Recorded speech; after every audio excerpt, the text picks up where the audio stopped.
A paz do Senhor, meus irmãos, tudo bem? Diácono Douglas por aqui. Vamos dar continuidade na nossa escola dominical EBO, Escola Bíblica Online, com a lição, continuando aqui, lição, revista da CPAD, a Igreja Eleita, redimida pelo sangue de Cristo e selada com o Espírito Santo da promessa. Vamos para a lição 10, a intercessão pelos Efésios. Vamos continuar mergulhando aí nos mistérios espirituais dessa carta maravilhosa, a qual o apóstolo Paulo, inspirado pelo Espírito Santo, enviou para essa igreja. Amém? Então já vamos dar início. Pega a sua revista, pega a sua Bíblia, vamos usar bastante a Bíblia hoje. Então vamos lá. Texto áureo. Texto áureo é o texto de Efésios 3, capítulo 3, versículo 14 e 15, que diz assim: Por causa disso, me ponho de joelhos perante o Pai de nosso Senhor Jesus Cristo, do qual toda a família nos céus e na terra toma o nome. Verdade prática. Devemos interceder pelos eleitos de Cristo para que eles sejam fortalecidos no poder, vivam em comunhão e exercitem o amor de Deus. Amém? Vamos fazer já a leitura bíblica em classe, que fica capítulo 3 de Efésios, do versículo 14 ao 21. Se você não tiver a revista, pega a sua Bíblia e acompanha essa leitura junto conosco. Efésios 3, do 14 ao 21, diz assim: Por causa disso me ponho de joelhos perante o Pai de nosso Senhor Jesus Cristo, do qual toda a família nos céus e na terra toma nome, para que segundo as riquezas da sua glória vos conceda que sejais corroborados com o poder pelo seu Espírito no homem interior, para que Cristo habite pela fé no vosso coração, a fim de, estando arraigados e fundados em amor, poderdes perfeitamente compreender com todos os santos qual seja a largura, o comprimento, a altura e a profundidade, e conhecer o amor de Cristo, que excede todo o entendimento, para que sejais cheios de toda a plenitude de Deus. Ora, aquele que é poderoso para fazer tudo, muito mais abundantemente além daquilo que pedimos ou que pensamos, segundo o poder que em nós opera. A esse, glória na Igreja por Jesus Cristo em todas as gerações, para todo sempre. Amém. Glória a Deus. Já só de realizarmos essa leitura, a gente já sente a espiritualidade desse texto, né? A grandiosidade desse texto. Então, vamos entender aqui um pouquinho melhor o que tudo isso quer dizer. Amém? Antes de qualquer coisa, eu queria dar uma introdução, porque é o seguinte: nós vamos falar aqui sobre a intercessão pela igreja, a intercessão pelos Efésios. Ou seja, nós vamos falar de uma intercessão, de uma oração que o apóstolo Paulo fez pela igreja de Éfeso. Amém? Pelos Efésios. Mas eu queria, antes de entrar no detalhe da oração que Paulo fez, eu gostaria que você refletisse como tem sido a sua vida de oração. A gente vai falar um pouquinho aqui com a vida de Paulo, mas eu gostaria que você refletisse como tem sido a sua vida de oração. Como é que tem sido o seu contato com Deus? Na nossa vida, na nossa caminhada cristã, na nossa vida cristã, nós temos ali algumas coisas que nós fazemos, por exemplo, ir à igreja, congregar, participar da Santa Ceia do Senhor, no início ali, ser batizado nas águas, né? Viver em comunhão, procurar viver em santificação, né? Mas existe uma coisa que é imprescindível na vida do crente. Existe uma coisa que o crente não pode abrir mão de jeito nenhum, que é a vida de oração do crente. Porque a vida de oração do crente é o momento em que o crente conversa com Deus, com o próprio Deus. Não existe mais barreiras. A palavra do Senhor diz que o véu já foi rasgado. Você não precisa trazer um animal para que um sacerdote, um sumo sacerdote faça o sacrifício por você. Você tem acesso ao trono da graça através da oração. Existe uma frase muito famosa, não sei quem é o autor, né? Quem criou essa frase, mas que diz que a minha vida toca os céus, né? Eu toco os céus quando o meu joelho toca o chão. E esse joelho toca o chão está fazendo uma alusão à oração, à vida de oração. Eu não sei se você não está orando, eu não sei se você ora meia hora, ora 1 hora, 2 horas, 3 horas, 8 horas, eu não sei. Mas uma coisa eu queria trazer para você: você precisa ter uma vida de oração. Não tem como você dizer que tem intimidade com Deus se você não tem uma vida de oração. Não tem como você dizer que você é próximo de Deus, que você ouve a Deus, se você não tem uma vida de oração. Se tem uma coisa que nós não podemos largar, que nós não podemos deixar, é a vida de oração. Sua vida particular de oração.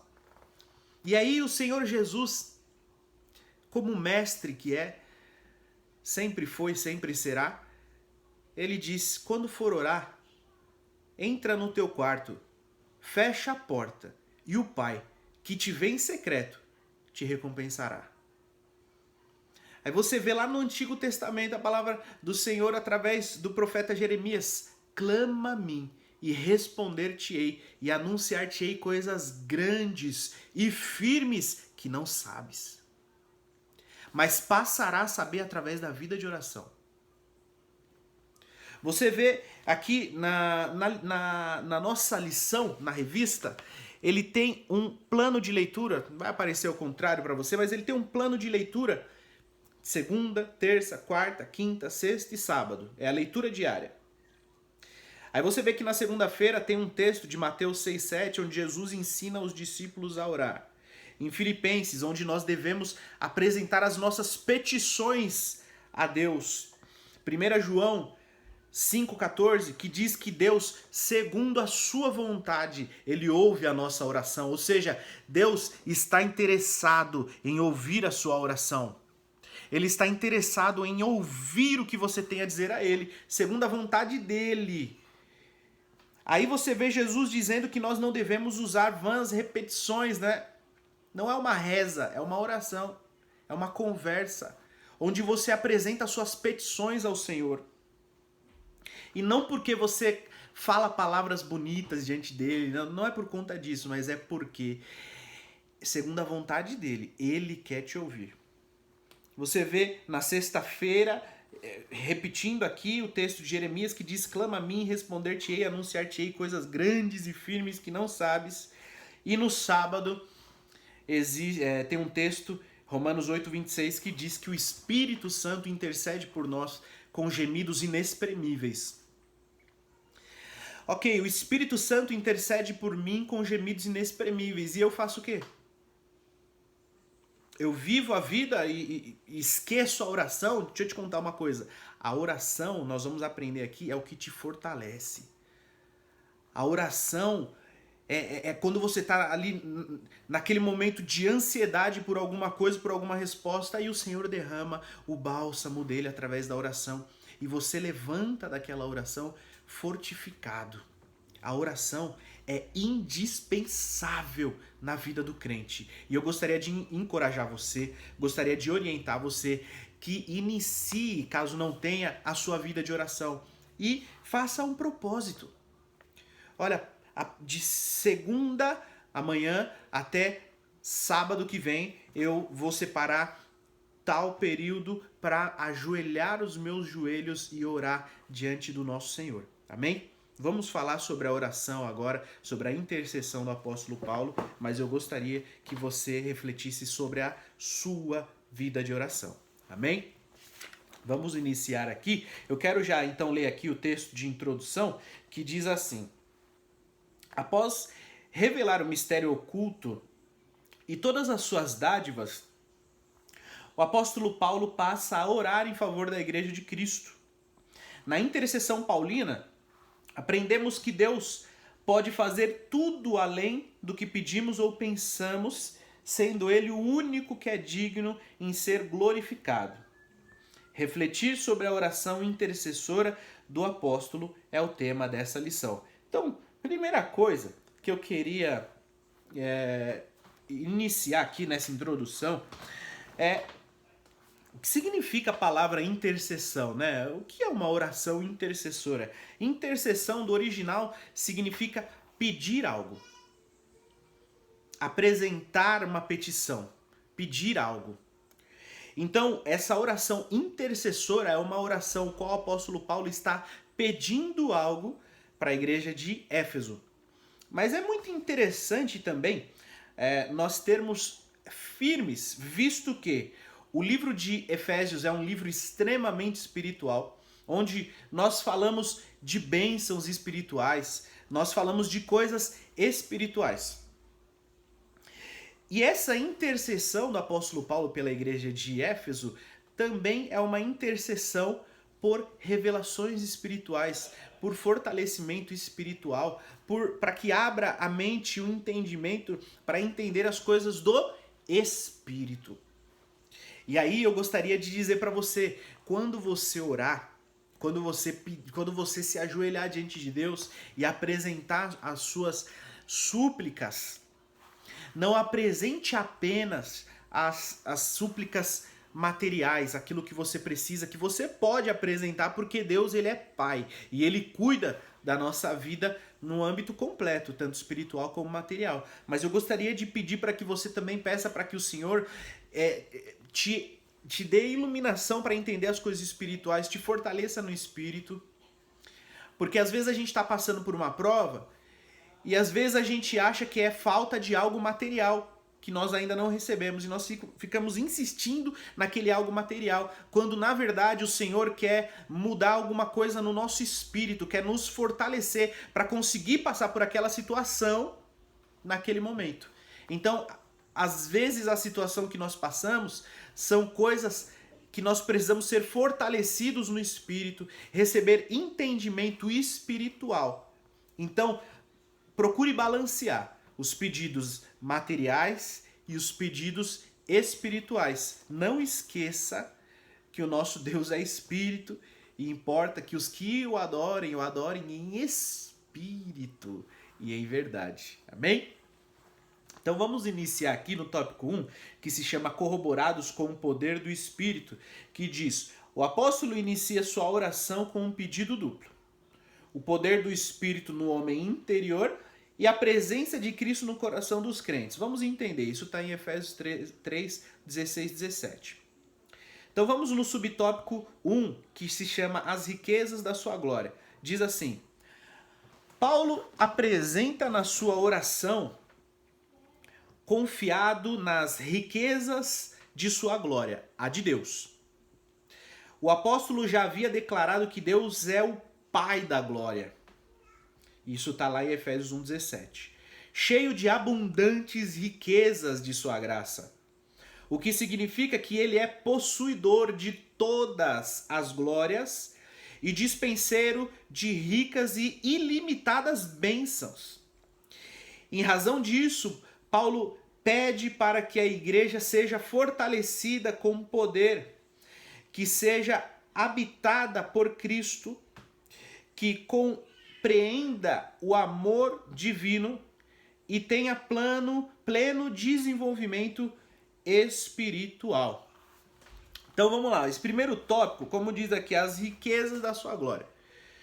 O apóstolo Paulo, ele faz um pedido aqui, vamos lá, o pastor Douglas Batista ele inicia o primeiro subtópico dizendo que Paulo apresenta a oração confiado de que toda a glória é de Deus. Ou seja, de que Deus tem condições de fazer todas as coisas.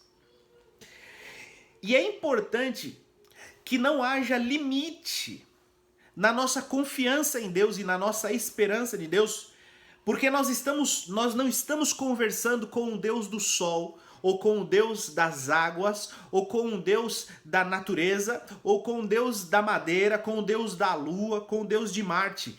Nós estamos conversando com o Deus que é todo-poderoso.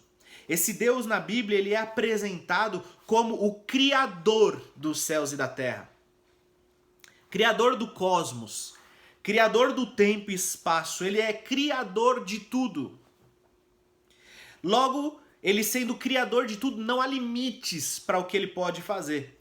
E é por isso que nós precisamos ter confiança e nos alegrar na oração a Deus. Nós temos em nossa liturgia de culto o momento da oração da fé. Essa oração da fé, ela é dirigida a Deus. Por quê? Porque ele tem condições de resolver todas as situações. Você vê quando Jesus diz assim: vinde a mim os que estão cansados e oprimidos e eu vos aliviarei. Ele não coloca condição. Vinde a mim todos, menos aqueles que estão com tuberculose. Vinde a mim todos, menos aqueles que estão com problema no casamento. Vinde a mim todos, menos aqueles que estão com câncer, porque eu não tenho condições de fazer isso. Ele não diz isso, ele diz: vinde a mim os que estão cansados e oprimidos e eu vos aliviarei. Por quê? Porque ele é todo poderoso, porque ele é o Deus forte, Conselheiro, Príncipe da Paz, Pai da Eternidade. Ele pode tudo. Ele não está limitado ao tempo, não está limitado ao espaço. Nós já aprendemos em aulas anteriores, a presença de Deus é tão grande que não cabe nem nos céus. Se você olhar fotos, imagens do espaço, do cosmos, você vê a complexidade daquilo. Se você olhar como funciona o DNA do ser humano, do homem, e você vê a complexidade daquele negócio, somente um Deus, que não tem limites, que tem tudo isso nas suas mãos. O que o homem leva anos, séculos, décadas, milênios estudando, o cosmos, astrologia, né? Deus tem nas suas mãos. O que o homem passa tanto tempo estudando, o DNA do ser humano, a ciência, a medicina, a biomedicina, Deus tem na palma das suas mãos. Então, logo nesse primeiro tópico, nós vemos que Deus ele tem condições de fazer todas as coisas. Veja comigo, Romanos 11:33. Vamos começar a passear aqui pela Bíblia. Romanos 11:33 diz assim: ó profundidade das riquezas, tanto da sabedoria como da ciência de Deus, quão insondáveis são os seus juízos e quão inescrutáveis, desconhecidos são os seus caminhos. Porque quem é que compreendeu o intento do Senhor, a mente do Senhor? Ou quem é que deu conselhos a Deus? Quem é que lhe deu primeiro para que depois pudesse receber? Porque dele e por ele e para ele são todas as coisas, glória pois a ele eternamente. Amém. Então veja que nós lemos um texto que fala sobre a grandiosidade do Senhor, poder do Senhor, sabedoria, ciência. Nós oramos e clamamos a esse Deus porque ele tem condições de fazer. Amém? Vamos avançando. Subtópico 2. Fortalecidos pelo poder. Olha só que maravilha. O primeiro pedido do apóstolo é para que a igreja seja corroborada, ou seja, que a igreja seja confirmada com o poder pelo seu espírito no homem interior. Vamos chegar lá. Essa petição não quer dizer que a igreja em Éfeso não tivesse o Espírito de Deus, mas que ela fosse continuamente revigorada com o poder e, consequentemente, em seu fortalecimento diário. Ainda enfatiza que a única força que habilita o crente a se manter firme advém do Espírito Santo, que atua no homem interior e capacita o crente a perseverar e mantém-se afastado do pecado e a compreender as coisas espirituais. Então vamos avançando, olha só. Versículo 16 diz assim, Efésios 3,16: para que, segundo as riquezas da sua glória, vos conceda que sejais corroborados com poder pelo seu espírito no homem interior. Então olha só que coisa interessante. Paulo estava intercedendo a Deus pela igreja de Éfeso, para que essa igreja fosse confirmada pelo Espírito Santo, que ela fosse corroborada com o Espírito Santo.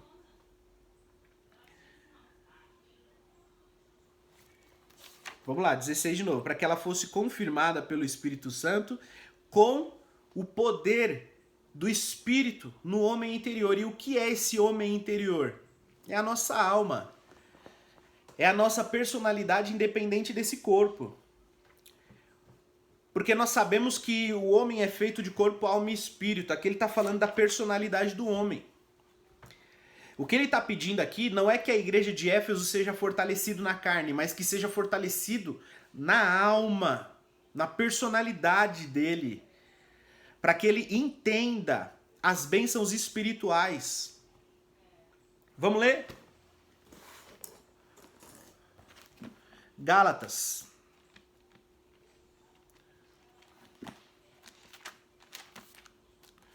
Vamos ler aqui em Gálatas, capítulo 5, versículo 16, que diz assim, Gálatas 5,16, digo, porém, andai em espírito e não cumprireis as concupiscências da carne. Então o apóstolo Paulo, sabendo de que outrora nós éramos trevas, de que outrora nós andávamos segundo o curso deste mundo, que outrora a natureza adâmica nos dominava, ele intercede a Deus para que a igreja de Éfeso seja fortalecida no interior pelo Espírito. Como disse a palavra, andai-vos no Espírito e não cumprireis as concupiscências da carne. E às vezes nós achamos que o que nos traz alegria, o que nos traz força, são as bênçãos materiais. Novamente, as bênçãos materiais são boas e Deus dá, porque Ele é Pai. Elas são boas. Eu quero as bênçãos materiais, eu sei que você também quer. Mas elas não são melhores do que esse fortalecimento no homem interior.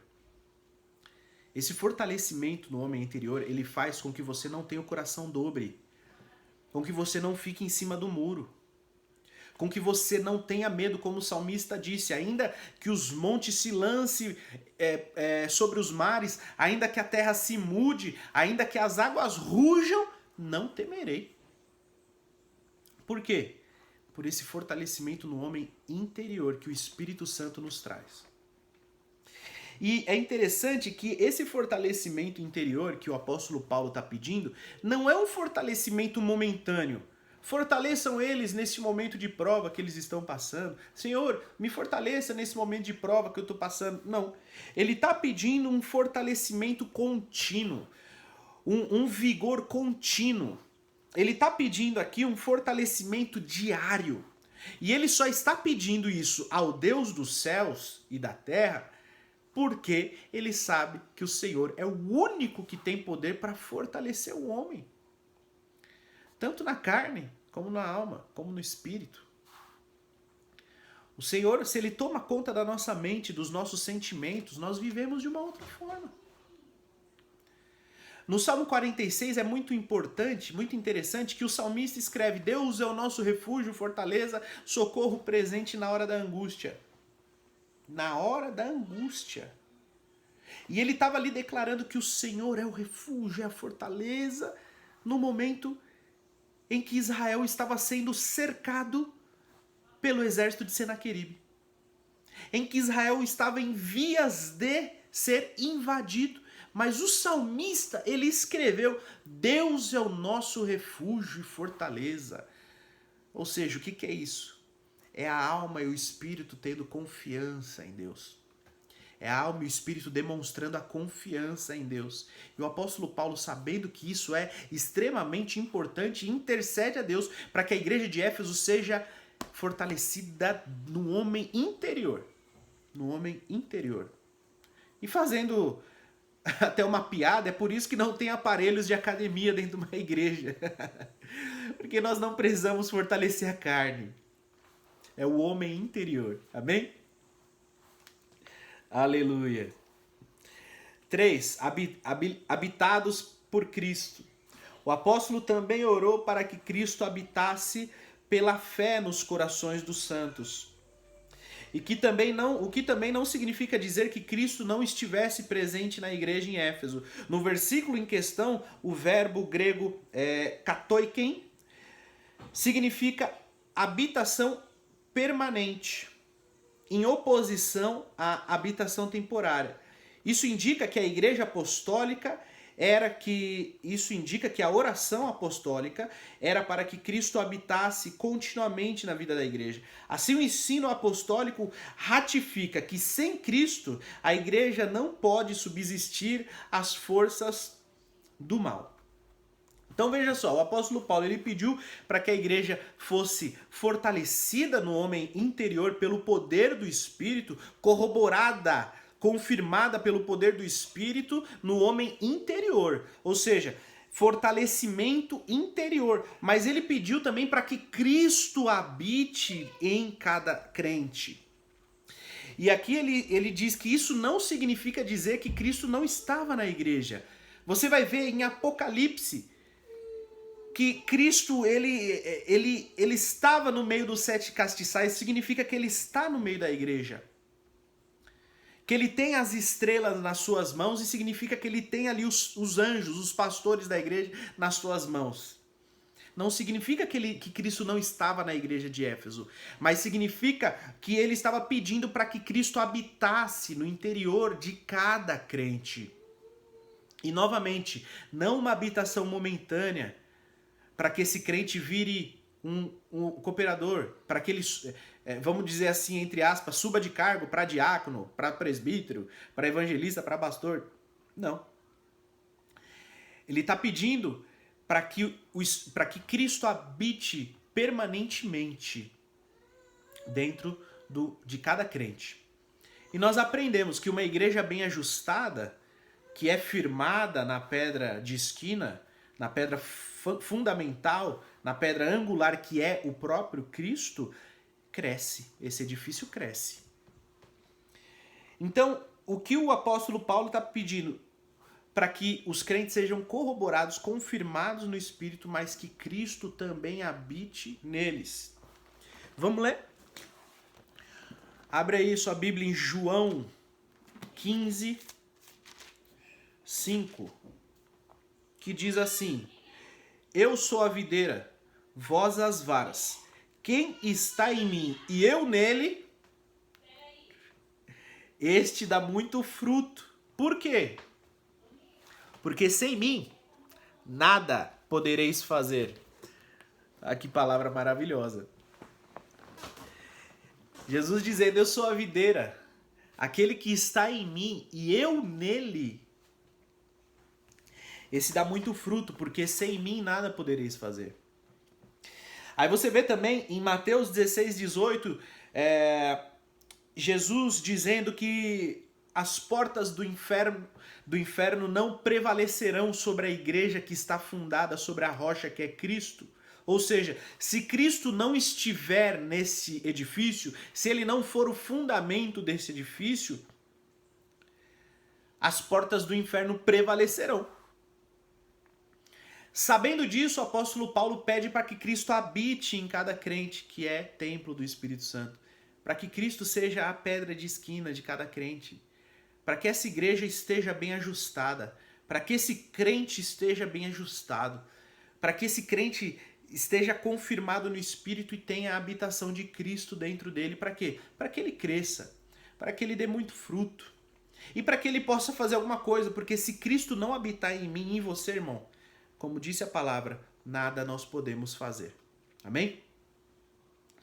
Então terminamos aqui esse primeiro tópico que fala sobre esse corroborados com o poder do Espírito, habitados por Cristo.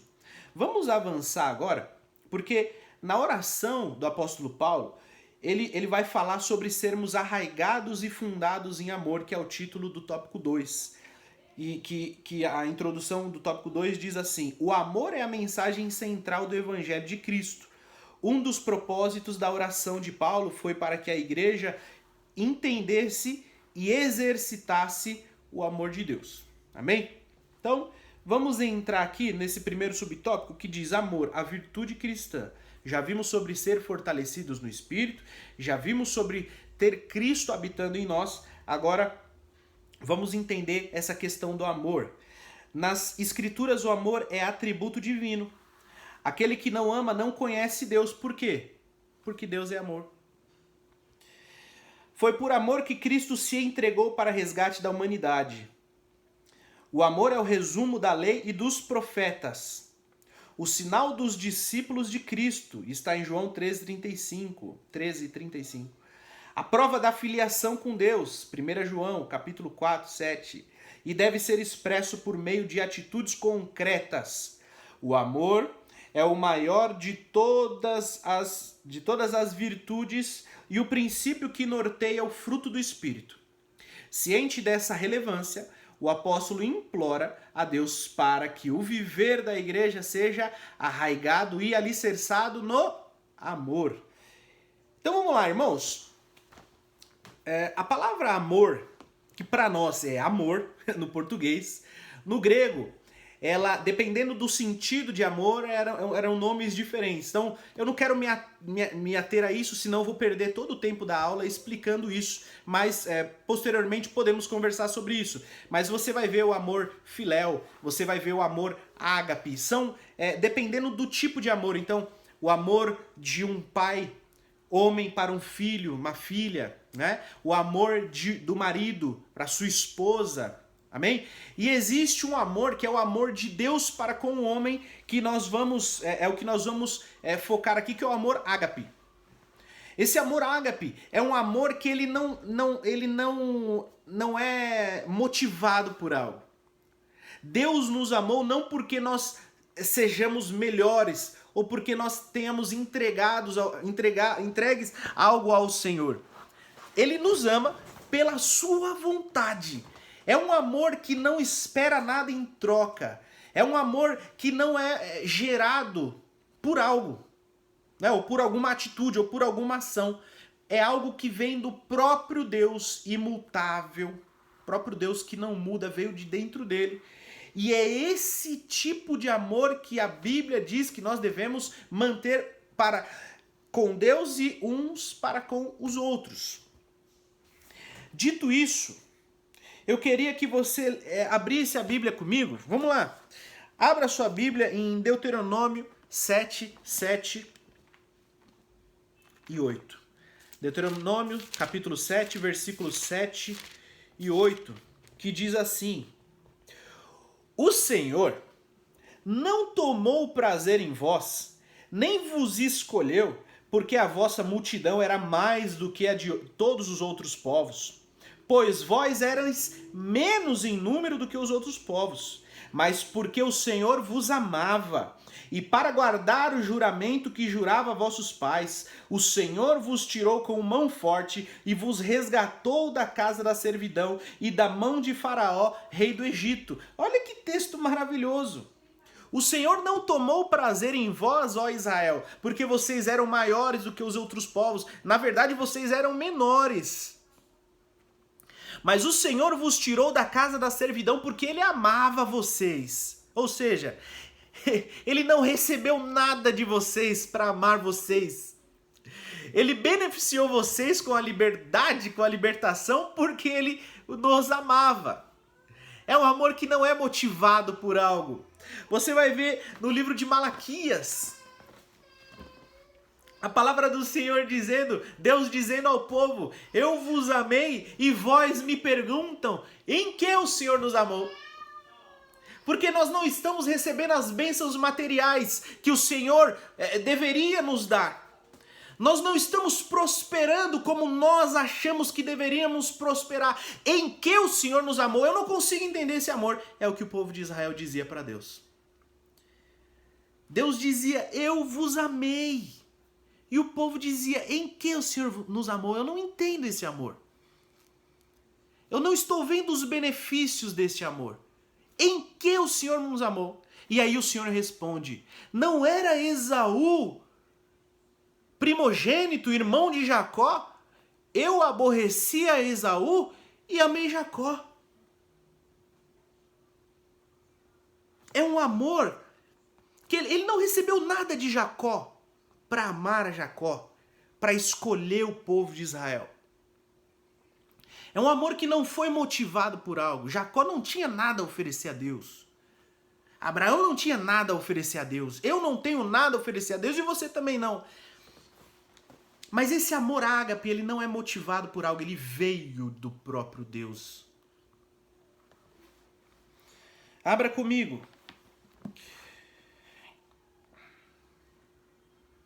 Abra comigo em João 13, 35. João 13, 35. Agora vamos lá. Tendo recebido esse amor do Senhor que nos salvou, que nos livrou, não é isso? Nos salvou, nos livrou, um amor no qual nós não oferecemos nada ao Senhor, e a palavra diz que nós o amamos porque Ele nos amou primeiro. Visto isso, agora nós precisamos retribuir esse amor ao nosso Deus. E como que eu amo ao Senhor? Como é que eu posso, meu irmão, de uma hora para outra, amar uma coisa ou alguém? Eu consigo mandar, eu consigo dar ordens ao meu coração. A partir de hoje, eu amo fulano de tal. E você passar a amar, de fato? Ou, a partir de hoje, eu amo a Deus e eu passo a amar de fato? Alguém tem esse poder? Vamos ver o que a Bíblia diz. João 13, 35 diz assim. Nisto, vamos lá, vamos ler do 34. Olha só o que diz a partir do 34.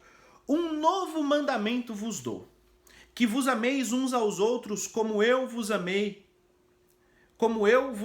a vós, que também vós uns aos outros vos ameis. Nisto todos conhecerão que sois meus discípulos, se vos amardes uns aos outros. O que a palavra do Senhor está querendo dizer aqui?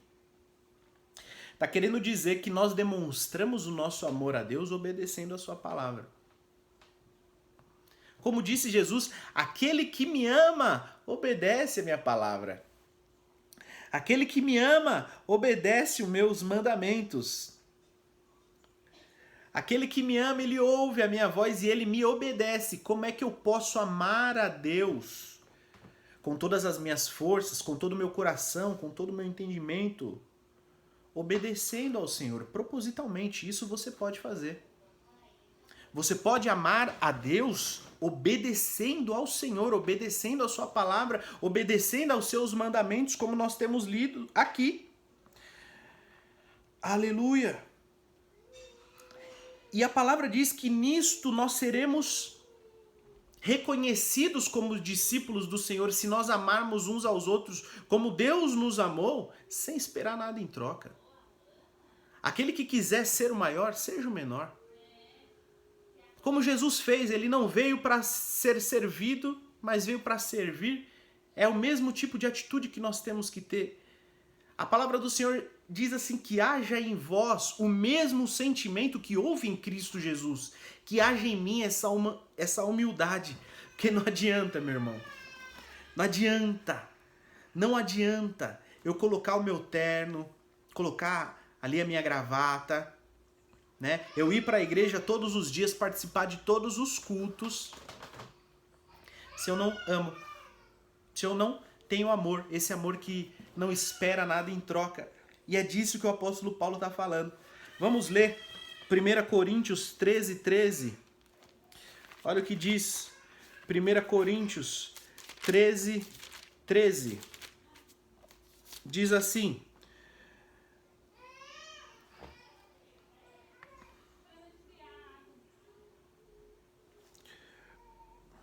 Agora, pois, permanecem a fé, a esperança e o amor, estas três, mas a maior destas é o amor, ou a caridade, né? O que é tido por caridade, amém? Nós podemos entender a palavra caridade, a palavra amor de uns para com os outros, amém? Vamos avançando. O apóstolo Paulo entendendo que ter amor a Deus e ter amor para com o próximo era importante. Quais são os maiores mandamentos? Amar a Deus e amar ao próximo como a ti mesmo. Né? Isso que é resumido todos os mandamentos, amar a Deus e amar ao próximo como a ti mesmo. 2. Arraigados e fundados em amor. Após rogar ao Pai pelo poder do Espírito e a habitação de Cristo, o apóstolo clama para que a igreja possa também compreender e praticar o amor. A expressão arraigados e fundados em amor compara os santos com uma planta bem enraizada e uma casa bem alicerçada. Indica que sem o amor a vida cristã não tem sustentação alguma. Por causa disso, o apóstolo insiste pela total compreensão de qual seja a largura, o comprimento, a altura, a profundidade do amor divino. O uso dessas expressões aponta para a vastidão do amor de Cristo, que excede todo o entendimento, e indica que a lógica humana não pode mensurar o amor de Deus. Então vamos continuar aqui. A gente está falando que o apóstolo Paulo ele pediu para que a igreja fosse ali arraigada, né? Arraigada, alicerçada no amor que é Deus, um amor que, né? Um amor que não espera nada em troca. Vamos ler. Abra sua Bíblia aí. Em 1 Coríntios 13, versículo 1, capítulo 13, versículo 1, diz assim: ainda que eu falasse a língua dos homens e dos anjos e não tivesse amor, seria como o metal que soa e como o sino que tine.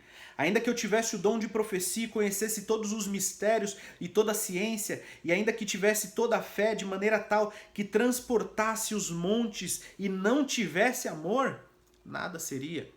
Ainda que distribuísse toda a minha fortuna para sustento dos pobres, e ainda que entregasse o meu corpo para ser queimado, e não tivesse amor, nada disso aproveitaria.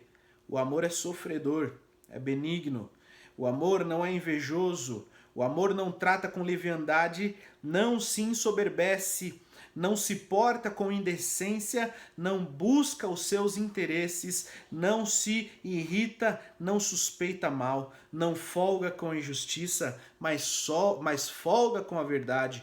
Tudo sofre, tudo crê, tudo espera, tudo suporta. Esse é o amor de Cristo. Paulo sabendo que é importante, porque ainda que eu falasse todas as línguas e não tivesse amor, de nada adiantaria. Ainda que eu falasse línguas espirituais, ainda que eu me entregasse para o meu corpo ser queimado, se eu não tiver amor,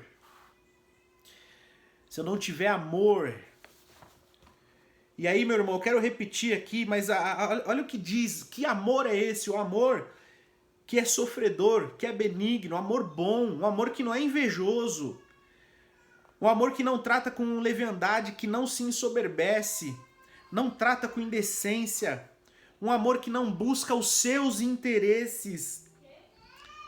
Ele não folga com injustiça, mas com a verdade, tudo suporta. É esse amor. Arraigados e fundados nesse amor. Por que arraigados e fundados nesse amor? O tempo da aula já está indo embora, mas em João 15,5, Jesus diz: eu sou a videira. Vamos ler? João 15,5. Olha o que a palavra diz. Eu sou a videira, vós as varas. Quem está em mim, eu nele. Esse dá muito fruto, porque sem mim nada podereis fazer. Arraigado. que dá esse entendimento de uma plantação, de uma árvore, e nós podemos lembrar das palavras do nosso Cristo. Então Paulo diz que eles sejam arraigados, ou seja, que eles estejam enraizados na videira, que é Jesus Cristo. Mas ele diz que é arraigados e fundados. E aí nós lembramos, fundados em quem? Na pedra fundamental que é Cristo, para que sejamos um edifício bem ajustado que cresce. Então veja que alicerçados e arraigados arraigados e alicerçados, arraigados na videira e fundados na rocha eterna que é o nosso Senhor Jesus Cristo. Amém? Vamos avançando. Ele também diz, olha que texto maravilhoso, que em 18, versículo 18, Efésios 3, 18, poderdes perfeitamente compreender com todos os santos qual seja a largura, o comprimento, a altura e a profundidade.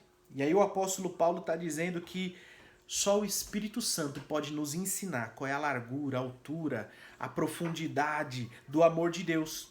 Se você não tiver o Espírito Santo em você, se você não tiver o Espírito de Deus em você, como é que você pode entender um amor tão intenso como esse? O mundo não entende o amor de Cristo. Não consegue entender a violência desse amor, a intensidade desse amor, que nós vamos dizer aqui no versículo 3. A intensidade do amor de Cristo. Consciente de que somente o Espírito pode fazer entender e experimentar a grandeza do amor de Deus, Paulo pede para que os crentes conheçam a intensidade do amor de Cristo. A ênfase recai em que Cristo nos amou, ainda nos ama, e que por isso devemos amar uns aos outros. Isso está em 1 João 4, 10 e 11. O apóstolo sabe que o esforço humano não pode atingir essa meta. Assim, ele acrescenta esse pedido à oração para que os crentes sejam cheios de toda a plenitude de Deus. Então veja só, esse amor tão largo, tão comprido, tão alto, tão profundo, dá uma sensação de intensidade, né? Um amor intenso a qual Cristo tem por nós. E aqui no tópico 3 nós vemos que somente o Espírito Santo pode nos ensinar. E é por isso que Paulo intercede a Deus para que Deus mostre para a igreja de Éfeso a intensidade desse amor. Poderdes perfeitamente compreender qual seja a largura, o comprimento, a altura e a profundidade. Só o Espírito Santo pode te fazer entender a largura, o comprimento, a altura e a profundidade desse amor. Por você mesmo, o homem natural não entende. Mas Paulo sabia que era importante que a igreja tivesse noção desse amor, da intensidade desse amor. E ele pede para que Deus revele a esse povo a intensidade desse amor. Amém? Aleluia. Então falamos aqui sobre corroborados com o poder do Espírito, depois arraigados e fundados no amor, um amor que nós já aprendemos aqui, que não busca os seus interesses. Deixa eu te falar uma coisa. Comece a praticar esse amor com o seu irmão, com o irmão da sua congregação. Às vezes nós vemos situações dentro da igreja, meus irmãos, que não é para nós. Irmãos que não conseguem se entender. Um fala uma coisa e propositalmente o outro quer falar o contrário. Não conseguem se entender, não conseguem viver em comunhão. Não conseguiram entender o que é uma congregação. Igreja não é uma adoração individual de pessoas que adoram individualmente. É uma adoração única, onde todos se reúnem para adorar a um Deus, tanto no culto como no seu padrão de vida. Padrão de santidade, padrão de amor, de uns para com os outros. Amém? Vamos finalizando então? Terceiro tópico. A bênção de Deus excede o pensamento humano. Em sua audaciosa intercessão em favor da igreja, o apóstolo ensina que Deus é capaz de fazer muito além do que pedimos e que o eterno deve ser glorificado para sempre. Primeiro subtópico, a dimensão das bênçãos divinas diz: Ao concluir a ousada oração, Paulo lembra de que a magnitude do poder de Deus é capaz de fazer muito mais, abundantemente além daquilo que pedimos ou pensamos. Isso indica que o que Deus pode fazer ultrapassa em muito os nossos melhores anseios e desejos. Quer dizer que a mente humana é incapaz de alcançar a dimensão das bênçãos divinas. Nesse sentido, Paulo declara que as coisas que sequer subiram ao coração do homem são as que Deus preparou para os que o amam. Essa instrução mostra que o pensamento do Senhor não são muito mais altos do que os nossos. Vamos ler? Abra sua Bíblia em Isaías 55, versículo 9. Que palavra maravilhosa, que diz assim: 55:9 diz assim: porque assim como os céus... Vamos ler aqui a partir do 8. Olha o que diz o versículo 8. Porque os meus pensamentos, Deus falando, não são os vossos pensamentos, nem os meus caminhos, nem os vossos caminhos, os meus caminhos, diz o Senhor. Porque assim como os céus são mais altos do que a terra, assim são os meus caminhos, mais altos do que os vossos caminhos. E os meus pensamentos mais altos do que os vossos pensamentos. Aleluia! Nós estamos aqui no terceiro subtópico que fala sobre a dimensão das bênçãos de Deus. E o que nós precisamos entender é que essas bênçãos são muito grandes. Tanto que aqui no versículo 20, Efésios 3:20 diz: ora, aquele que é poderoso para fazer tudo, muito mais abundantemente além daquilo que pedimos ou pensamos, segundo o poder em que nós opera. Ele estava falando, este Deus é poderoso, o Senhor é poderoso para fazer muito mais do que eu te peço, infinitamente do que eu posso pensar, do que eu posso pedir e do que eu posso pensar. Esse Deus é grande, meu irmão. A gente estava falando lá no primeiro tópico da grandeza e nós amamos, nós buscamos, clamamos, oramos e pedimos a Ele, porque Ele certamente tem condições de fazer o que Ele quiser. O que Ele quiser.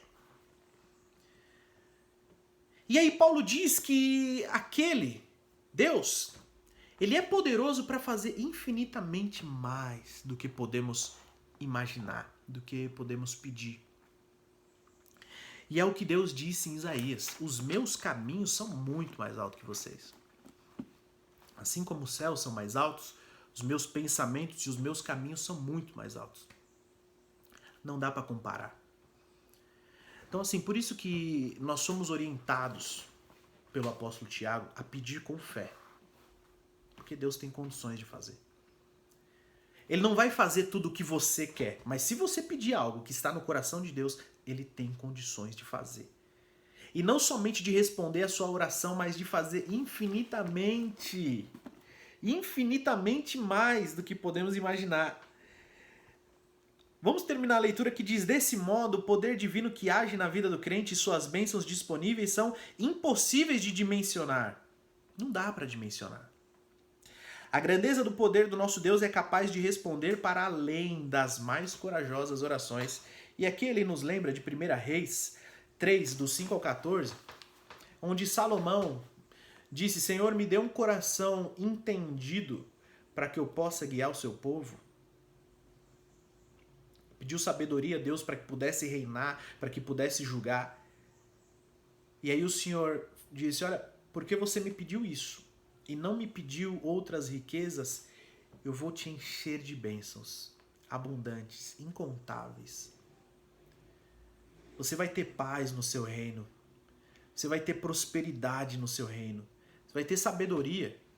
Você pediu sabedoria, mas você vai ter uma sabedoria que não se levantou um antes de você tão sábio e nem se levantará depois de você outro tão sábio. Por quê? Porque Deus não tem limite no que Ele pode te dar. Ele pode fazer infinitamente mais do que você pede. Amém? Subtópico 2, o convite para a adoração. Paulo encerra esse capítulo com o convite de adoração a Deus, cuja glória é devida na igreja, por Jesus Cristo, em todas as gerações. A conclusão paulina não poderia ter sido diferente. Nos versículos anteriores, ele discorreu acerca da boa nova do ministério revelado.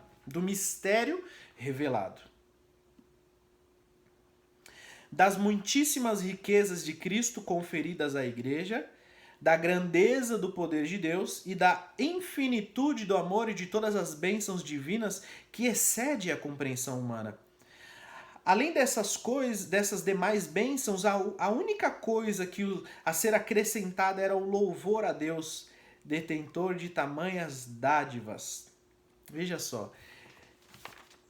Vamos voltar na leitura. Aqui no versículo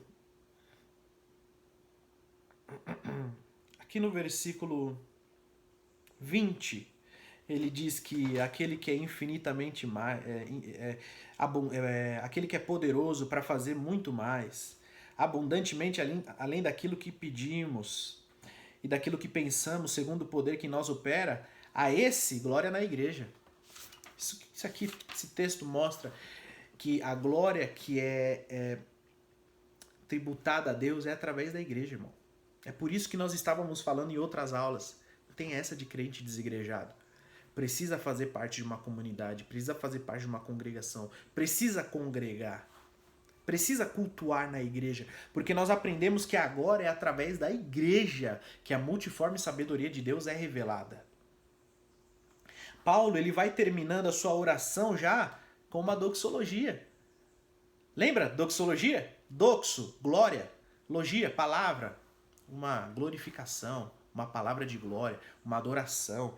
E ele começa ali a adorar a Deus no final, a esse, pois glória na igreja. A igreja de Cristo, ela dá a glória a Deus. É ela que adora a Deus na terra. A adoração a Deus, ela é entregue pela igreja eleita, o corpo de Cristo, a noiva de Cristo. É ela que glorifica, que adora a esse Deus.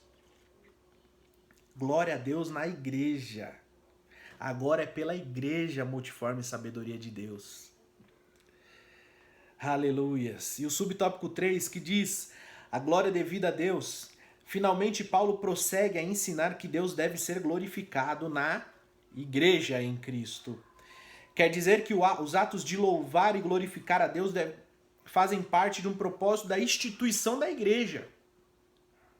A igreja nunca terá glória em si mesma, pois toda a glória é exclusivamente tributada para Deus por intermédio da obra de Cristo. Em sua oração, o apóstolo anela que essa postura de adoração e exaltação a Cristo perdure por todas as gerações e enfatiza seu pedido com a frase, para todos sempre, o que significa que deve ser praticada por todos os crentes. Aleluia! O apóstolo Paulo termina dando glória a Deus, dizendo que essa glória a Deus é na igreja, a instituição igreja que deve glorificar e adorar a Deus. A glória não é da igreja, é de Deus, mas é a igreja que tributa essa glória a Deus, é a igreja que adora a esse Deus. E ele finaliza o texto dizendo, a esse, glória na igreja por Jesus Cristo em todas as gerações, para todos sempre. Isso está dizendo que todos os crentes devem adorar a Deus. Toda a igreja, para todos sempre em que a igreja existir, ela deve adorar a Deus.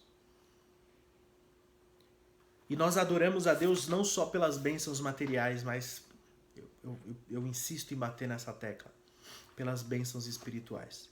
Nós precisamos conhecer esse Deus espiritual que nos transforma, que nos muda, que nos fortalece, que nos abençoa. Precisamos aprender a amar os nossos irmãos como Deus nos amou. É importante. É muito bonito a gente dizer, ó, quão bom e quão suave é que os irmãos vivam em união, e os irmãos não vivem em união. Precisa ter união. Precisa ter amor. Precisa, se for necessário, sofrer o dano. Às vezes tem uma divergência entre um irmão e outro e ninguém quer sofrer o dano. Todo mundo quer ser o justo. Irmão, deixa eu te falar uma coisa. Às vezes, por amor a seu irmão, sofra o dano. Evita encrenca. Evita confusão. Evita falatório. Viva em amor com seu irmão. Mesmo que isso te doa, obedeça a Deus. Não tem como eu dizer que eu amo a Deus se eu não obedeço a Ele. Se ele me manda amar o meu irmão e eu não obedeço, eu não amo a Deus. É o que a palavra do Senhor diz. Amém? Então que nós também sejamos alcançados por todas essas bênçãos espirituais a qual o apóstolo Paulo, inspirado pelo Espírito Santo, escreveu nessa carta. Gostaria de finalizar orando a Deus pela sua vida, pela sua casa, pela sua família. Amém? Senhor Deus Todo-Poderoso, nós te louvamos, te engrandecemos, Pai querido, adoramos ao seu santo nome, porque só o Senhor é, não há outro que seja como tu. Nós entregamos a adoração a ti por meio da igreja que somos, por tudo quanto o Senhor tem feito, por tudo quanto o Senhor faz e ainda vai fazer, porque o Senhor é poderoso. Por isso, confiando, Pai querido, de que não há limite para as bênçãos e para o poder do Senhor, eu clamo para que o Senhor alcance cada um dos meus irmãos no seu lar, as suas famílias. Eu clamo para que o Senhor alcance cada vida, Pai querido, para que o Senhor toque com as tuas mãos e leve cura, Pai querido, para que o Senhor abra as portas de emprego, para que o Senhor abra o nosso entendimento espiritual, para que o Senhor não deixe faltar o pão de cada dia, Pai, mas para que o Senhor multiplique. Guarda-nos debaixo da sua potente mão, porque em ti não há limite de poder, e nós te louvamos e bendizemos por isso. Nós clamamos e pedimos ao Senhor confiando, Pai, confiando de que o Senhor é poderoso para fazer infinitamente mais do que pedimos. No nome santo do Senhor e Salvador Jesus Cristo, Pai. Amém. Deus te abençoe, meu irmão. Até a próxima.